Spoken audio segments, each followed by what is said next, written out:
మన కృష్ణుని మహిమల గురించి, మన శివుడి మహత్యం గురించి యువతకు చెప్పాలి. రాముడికి మించిన పురుషోత్తముడు లోకంలో లేడని రామరాజ్యాన్ని గురించి కూడా మనం చెప్పాల్సిన అవసరం ఉంది.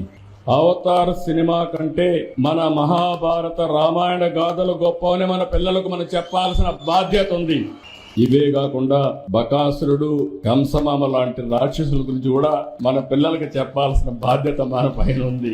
తిరుపతిలో జరిగినటువంటి విజ్ఞాన్ భారతి సమ్మేళన కార్యక్రమంలో ముఖ్యమంత్రి గారు, అదేవిధంగా ఆర్ఎస్ఎస్ చీఫ్ మోహన్ భగవతితో గారితో కలిసి పాల్గొనడము, ఆ సందర్భంగా ముఖ్యమంత్రి గారు మాట్లాడినటువంటి ఉపన్యాస శైలి శాస్త్రీయ భావాలకు విరుద్ధంగా ఉంది.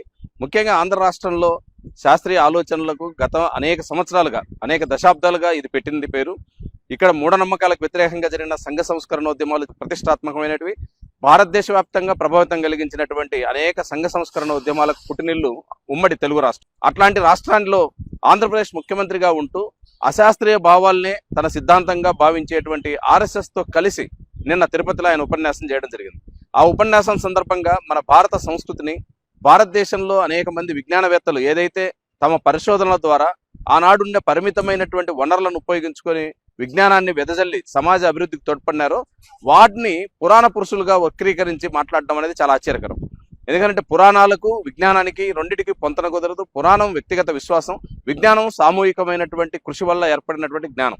అట్లాంటి జ్ఞానాన్ని పురాణాలతో మిళితం చేసి మాట్లాడడం, అదేవిధంగా విదేశీ సంస్కృతి కాదు మనకు స్వదేశీ సంస్కృతి కావాలనేటువంటి దాంట్లో స్వదేశంలో ఉండే విజ్ఞానాన్ని కాకుండా పురాణాల గురించి మాట్లాడి కల్పితమైన గాథల ఆధారంగా ఉండేటువంటి జ్ఞానమే నిజమైన జ్ఞానంగా ఈరోజు ఆర్ఎస్ఎస్ ఏదైతే ప్రచారం చేస్తుందో దానికి మద్దతు ఇచ్చేటట్టుగా, దాన్ని బలపరిచేటట్టుగా ముఖ్యమంత్రి గారి వ్యాఖ్యానాలు ఉన్నాయి.